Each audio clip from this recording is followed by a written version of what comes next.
मकर संक्रांती जवळ आली आहे. हळदी कुंकू, बांगड्या भरणं हे सगळं येतं. पण महिलांनी संक्रांतीला या एका दिवशी चुकूनही बांगड्या भरू नयेत. स्त्रियांनी कोणत्या दिवशी बांगड्या भरल्याने नवऱ्याचं आयुष्य कमी होतं आणि का? आणि तो दिवस नेमका कोणता? श्री स्वामी समर्थ. नमस्कार मित्रांनो. एकदा भगवान शिव कैलास पर्वतावर बसले होते तेव्हा माता पार्वती भगवान शंकराकडे गेली आणि म्हणाली, प्रभू, जेव्हा मी तुम्हाला भेटायला येत होते तेव्हा माझी नजर वाटेतल्या पृथ्वी लोकावर पडली. तर मी पाहिलं की काही विवाहित महिला आपापसात चर्चा करत होत्या की स्त्रीच्या एका गोष्टीला स्पर्श केल्याने माणसाचे नशीब बदलते आणि जर एखाद्या स्त्रीने या दिवशी बांगड्या भरल्या तर तिच्या पतीचे आयुष्य कमी होते. परमेश्वरा, जेव्हापासून मी ही चर्चा ऐकली तेव्हापासून माझे मन अस्वस्थ झाले आहे. मी विनंती करते की कृपया माझ्या दोन्ही प्रश्नाची उत्तरे देऊन माझे समाधान करा.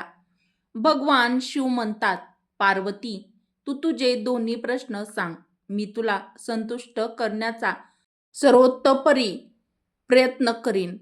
माता पार्वती म्हणते, प्रभू, माझा पहिला प्रश्न असा आहे की स्त्रीच्या कोणत्या अंगाला तिला न सांगता स्पर्श केल्याने त्या व्यक्तीचे नशीब रातोरात बदलू शकते.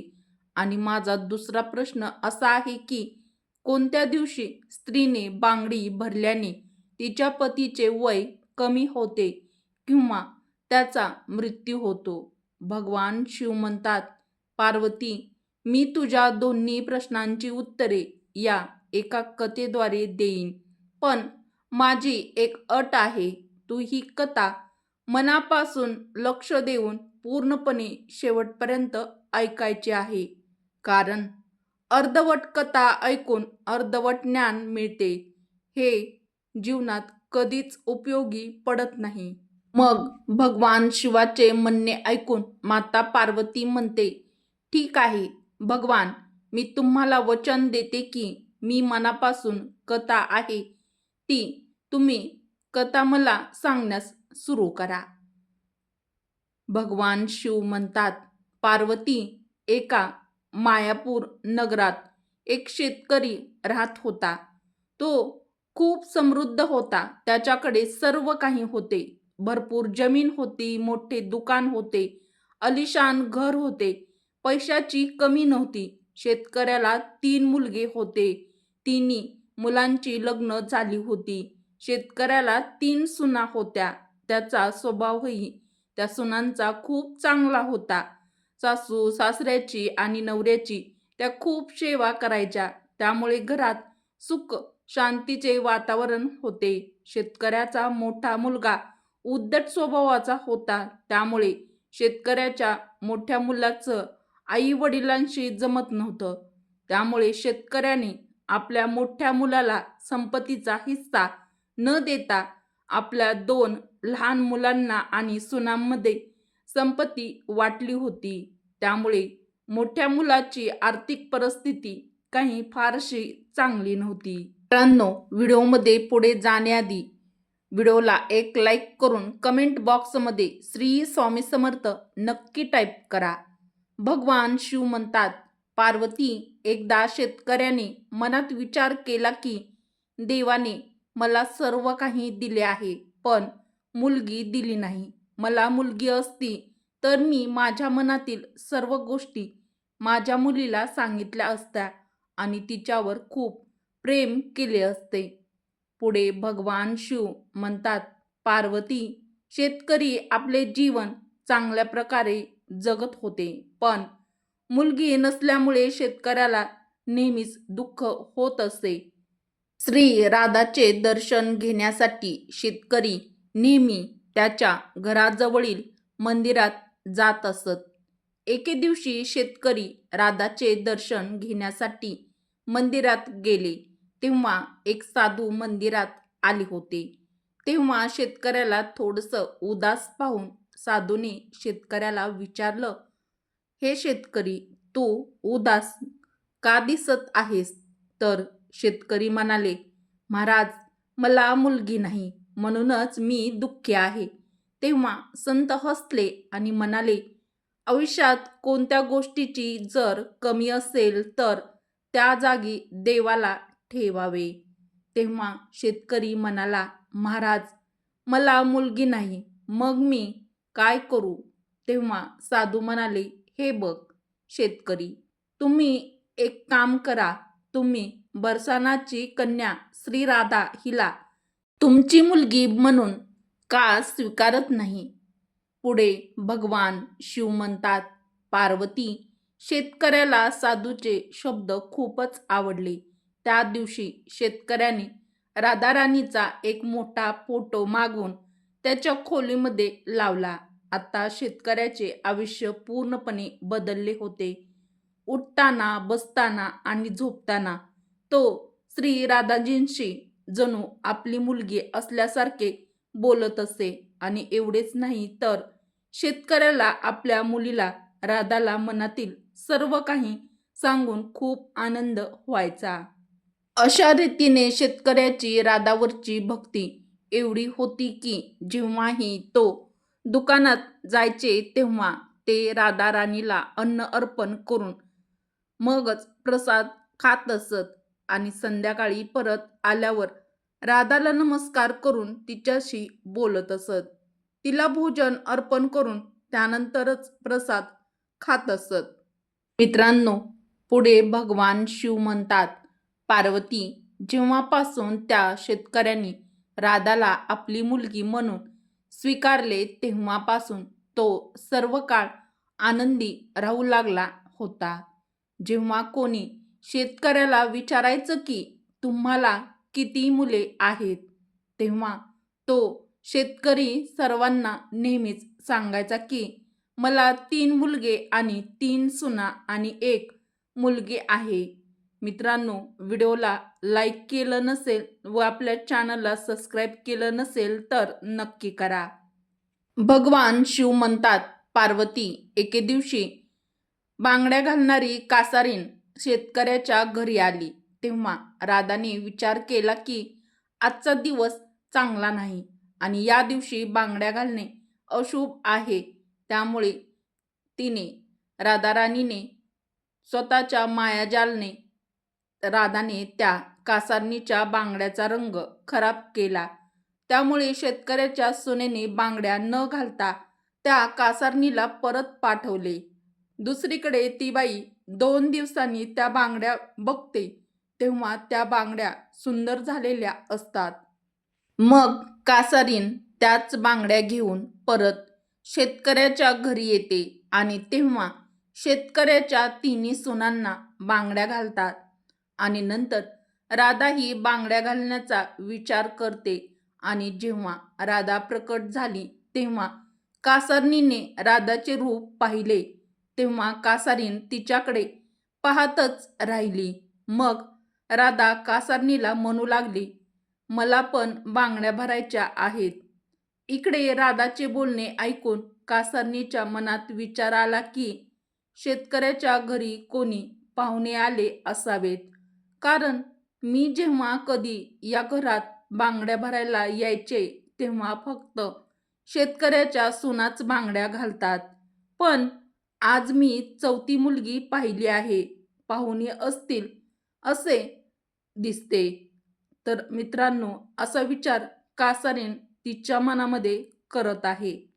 पुढे भगवान शिव म्हणतात, पार्वती, आणि मग असा विचार करून त्या स्त्रीने राधाला बांगड्या भरल्या. आता राधाने बांगड्या भरल्या आणि खोलीत जाऊन गायब झाली. सगळ्यांना बांगड्या भरल्यानंतर कासारीन नेहमीप्रमाणे बांगड्याचे पैसे घेण्यासाठी शेतकऱ्याकडे गेली. मग कासारणीला पाहून शेतकरी म्हणाले, तू घरी बांगड्या सुनांना बांगड्या भरायला गेली होतीस असे वाटते. तू आमच्या 3 सुनांना बांगड्या भरलेल्या आहेत, हे घे पैसे, घे हे. मग शेतकऱ्याने दरवेळीप्रमाणे कासारणीला पैसे देऊ केले. परंतु पैसे पाहून कासारीन म्हणू लागली, यावेळी मी 3 लोकांना नाही तर 4 लोकांना बांगड्या भरल्या आहेत. त्यामुळे यावेळी मी जास्त पैसे घेईल. मित्रांनो, पुढे भगवान शिव म्हणतात, पार्वती, कासारणीचे म्हणणे ऐकून शेतकरी म्हणाले, आमच्या घरात 3 सुनांशिवाय चौथी कोणी नाही. मग तू बांगडी नेमकी कोणाला घातलीस तर? कासारीन म्हणू लागली, ते मला काही माहीत नाही. पण मला एवढंच माहीत आहे की मी चौघींना बांगड्या भरल्या आहेत. मग कासारणीचे बोलणे ऐकून शेतकरी पुढे म्हणू लागला, ठीक आहे कासारीन, आधी तू 3 लोकांचे बांगड्या भरल्याचे पैसे घे. मी घरी जाऊन विचारतो की चौथा व्यक्ती कोण आहे ज्याला तू बांगडी घातली आहे. आधी घरी जाऊन माहिती घेतो, मग तुला पैसे देईन. भगवान शिव म्हणतात, पार्वती, कासारीन म्हणाली, ठीक आहे शेतकरी, आधी तुम्ही विचारा, त्यानंतर मला माझे पैसे द्या. आणि असे बोलून कासारीन तिथून त्या शेतकऱ्यापासून निघून गेली. मित्रांनो, पुढे भगवान शिव म्हणतात, पार्वती, जेव्हा शेतकरी संध्याकाळी घरी पोहोचले तेव्हा त्यांनी घरात कासारींबद्दल विचारले. तेव्हा त्यांच्या सुना म्हणाल्या की आम्ही तिघींनीच बांगड्या भरल्या आहेत. तर शेतकरी म्हणाला, मी कासारणीला बराच वेळ समजावले, आमच्या घरात 3च सुना आहेत, चौथा कोणी नाही ज्याला तू बांगड्या भरशील. पण ती कासारीन माझे म्हणणे मानायला तयारच नव्हती आणि मी 4 जणांना बांगड्या भरल्या आहेत असे ती कासारीन वारंवार मला सांगत राहिली. मित्रांनो, पुढे भगवान शिव म्हणतात, पार्वती, अशा प्रकारे शेतकरी सर्व गोष्टी विसरून गेला आणि आपले दैनंदिन काम करू लागला. शेतकरी राधाजींना प्रसाद अर्पण करून जेवण करून झोपी गेला. दुसरीकडे शेतकरी झोपी गेले तेव्हा श्री राधाजी स्वप्नामध्ये शेतकऱ्याच्या प्रकट झाली. तिच्या डोळ्यात अश्रू आले. शेतकऱ्याने विचारले, मुली, तू दुःखी का आहेस? तू रडत का आहेस? तेव्हा श्री राधाराणी म्हणाली, बाबा, मी आज खूप दुःखी आहे. इथे त्या बाईच्या बांगड्या भरल्या, ते माझ्या वडिलांचे घर आहे म्हणून. पण बाबा, तुम्ही त्या बाईला माझ्या बांगड्याचे पैसे दिले नाहीत. बाबा, तू मला तुझी मुलगी केलीस, पण तुला माझी आठवण आली नाही. तू मला विसरलास, याचे मला खूप वाईट वाटते. मित्रांनो, पुढे भगवान शिव म्हणतात, पार्वती, हे ऐकून शेतकरी स्वप्नात रडले आणि म्हणाले, कन्या, मला क्षमा कर, माझ्याकडून खूप मोठी चूक झाली आहे. आणि शेतकरी लगेच झोपेतून जागा झाला. त्याच्या डोळ्यात अश्रू येत होते.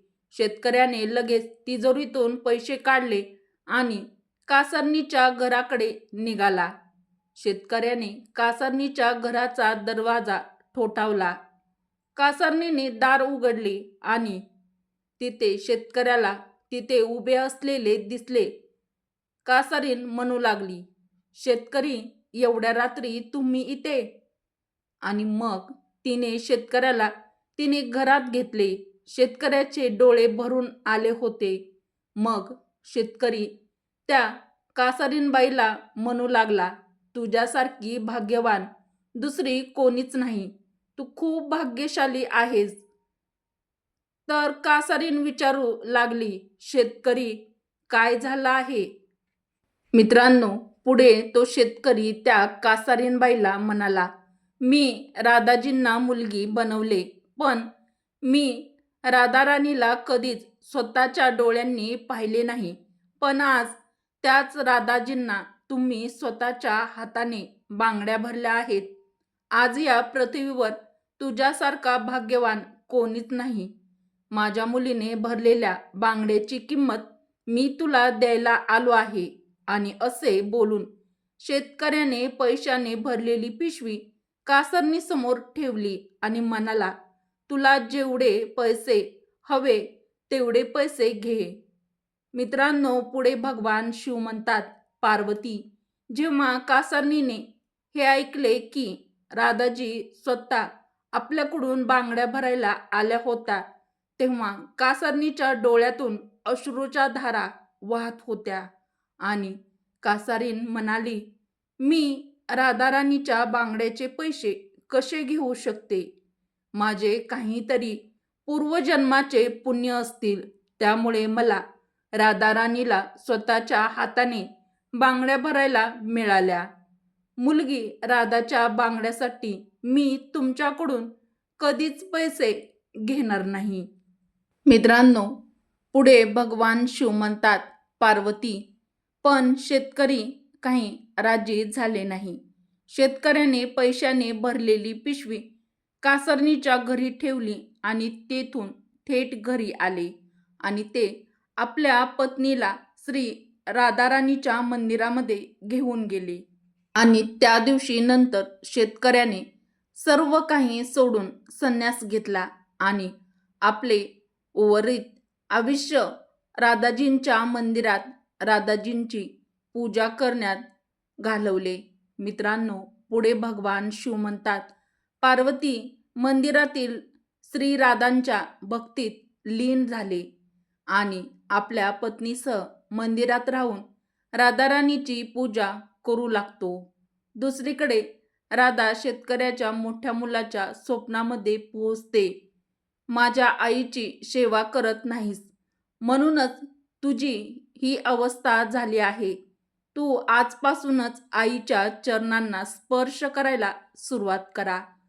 मग बघा तुमचे नशीब कसे रातोरात बदलते. मित्रांनो, व्हिडिओमध्ये पुढे जाण्याआधी कमेंट बॉक्समध्ये जय श्रीकृष्ण किंवा राधे राधे नक्की टाईप करा. भगवान शिव म्हणतात, पार्वती, अशा प्रकारे शेतकऱ्याचा मोठा मुलगा रोज आपल्या आईच्या चरणांना स्पर्श करू लागला आणि नंतर तो खूप मोठा माणूस झाला. आता त्याला पैशाची कमतरता राहिली नव्हती. तेव्हा भगवान शिव म्हणतात, पार्वती, आता तुझ्या पहिल्या प्रश्नाचे उत्तर तुला समजलेच असेल. तुझा पहिला प्रश्न होता, स्त्रीच्या कोणत्या अंगाला नकळत स्पर्श केल्याने माणसाचे नशीब रातोरात बदलते. जर नीट समजून घे, जो माणूस शेतकऱ्याच्या मोठ्या मुलाप्रमाणे आईच्या चरणाची सेवा करतो, आईच्या चरणामृत पितो, त्याचं निद्रिस्त भाग्य जागृत होतो आणि एक दिवस असा हा माणूस महापुरुष नक्कीच बनतो. मित्रांनो, पुढे भगवान शिव म्हणतात, पार्वती, आता तू तुझ्या दुसऱ्या प्रश्नाचे उत्तर ऐक. तुझा दुसरा प्रश्न होता की कोणत्या दिवशी स्त्रीने बांगडी भरल्याने तिच्या पतीचे वय कमी होते. तर समजून घे की कासारीन शेतकऱ्याच्या 3 सुनांना बांगड्या भरायला आल्याचे राधाने पाहिले. तिने पाहिलं की तो दिवस मंगळवार होता. त्यामुळे राधाने तिच्या मोहमायेने सर्व बांगड्या काळ्या रंगाच्या केल्या. त्यामुळे शेतकऱ्याच्या सुनेला बांगड्याचा रंग आवडला नाही आणि मग ती कासारीन पुढच्या 2 दिवसांनी म्हणजेच शुक्रवारी येते आणि तेव्हा बांगड्याचा रंग सुंदर असतो आणि शेतकऱ्याच्या 3 सुना आणि राधाराणी त्या कासारणीकडून बांगड्या भरून त्या दिवशी घेतात. मित्रांनो, सदैव सावध राहण्यासाठी शेतकऱ्याच्या मोठ्या मुलाप्रमाणे राधा शेतकऱ्याच्या 3 सुनांच्या स्वप्नामध्ये दिसते आणि त्यांना बांगडीचे महत्त्व सांगते आणि प्रत्येक नववधूने बांगडी घालण्यापूर्वी काही गोष्टींची विशेष काळजी घ्यावी. तर कोणत्या गोष्टीची विशेष काळजी घ्यावी ती खालीलप्रमाणे दिली आहे. नंबर 1, विवाहित स्त्रीने 21 बांगड्या घालाव्यात. नंबर 2, नवीन बांगड्या नेहमीच सकाळी किंवा संध्याकाळी भराव्यात. नंबर 3, नवीन बांगड्या नेहमी रविवारी किंवा शुक्रवारी या दिवशी धारण केल्याने पतीचे वय वाढते. नंबर 4, मंगळवार आणि शनिवारी बांगड्या विकत घेऊ नये किंवा त्या घालू नयेत. यामुळे पतीचे आयुर्मान कमी होते. बांगडी हा 16 शृंगारापैकी एक महत्त्वाचा शृंगार आहे. यामुळे जेव्हाही तुम्ही बांगडी घालाल तेव्हा ती विचारपूर्वक घालावी. मित्रांनो, पुढे भगवान शिव म्हणतात, पार्वती तेव्हा तिन्ही सुनांनी राधाराणीचा हा शब्द आपल्या जीवनामध्ये अंमलात आणला आणि नंतर शेतकऱ्याच्या तिन्ही सुना सौभाग्यवती असतानाच त्या मरण पावल्या. आणि म्हणूनच आपल्या शास्त्रानुसार मकर संक्रांतीसाठी जर तुम्ही बांगड्या भरणार असाल तर नेहमी मंगळवार किंवा शनिवार असेल तर त्या दिवशी बांगड्या चुकूनही बांगड्या भरणे टाळाव्यात. आणि नेहमी शुक्रवार किंवा रविवार हे दिवस शुभ मानले जातात आणि म्हणून या दिवशी सौभाग्यवती स्त्रियांनी आवर्जून बांगड्या भराव्यात. मित्रांनो, जर तुम्हाला ही कथा व हा व्हिडिओ आवडला असेल तर कमेंट करून नक्की कळवा. व्हिडिओ आवडला असेल तर व्हिडिओला लाईक करून कृपया आपल्या चॅनलला सबस्क्राईब देखील नक्की करा. भगवान शिव आणि पार्वतीसाठी एक लाईक करायला अजिबात विसरू नका. व्हिडिओ शेवटपर्यंत पूर्ण पाहिल्याबद्दल तुमचे मनापासून धन्यवाद. उपयुक्त व्हिडिओ तुमच्या मित्रपरिवारासोबत बहिणींसोबत शेअर जास्तीत जास्त नक्की करा. व्हिडिओ शेवटपर्यंत पाहिल्याबद्दल तुमचे मनापासून धन्यवाद. श्री स्वामी समर्थ. जय श्रीकृष्ण. जय माता लक्ष्मी. जय श्रीकृष्ण. जय राधाकृष्ण.